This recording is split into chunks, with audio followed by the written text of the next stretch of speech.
Κάποιους παρατηρώ που τίποτα δεν τους είναι αρκετό, καθώς αναζητούν μια ψευτική ηθάκη να βρουν. Κι αν τους ρωτήσεις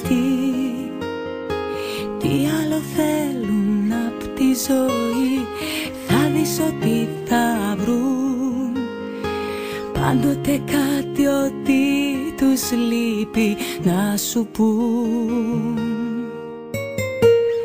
Όταν με ρωτάς εσύ τι άλλο θέλω απ' τη ζωή, σκέφτομαι μαμάτεα, δεν βρίσκω τίποτα άλλο πια. Γιατί εγώ ό,τι ονειρευόμουν στη ζωή μου, το έχω βρει σε σένα, ναι, ψυχή μου, και έχω τα πάντα πια. Κι όταν σε κοιτώ, πάντα ανακαλύπτω κάτι ακόμα, κάτι από τη μαγική σου εικόνα που μ' αναγκάζει να σε ερωτευτώ ξανά.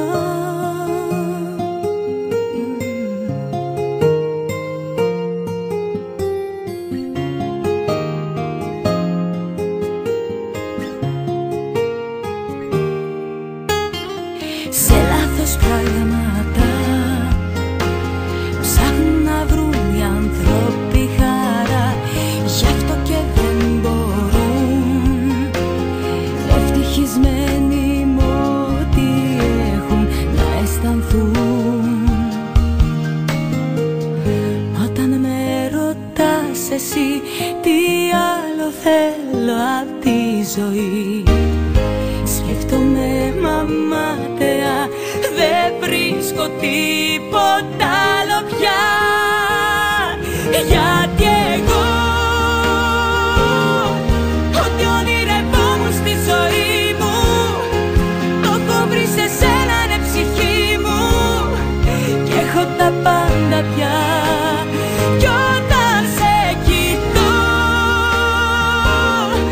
πάντα ανακαλύπτω κάτι ακόμα, κάτι από τη μαγική σου εικόνα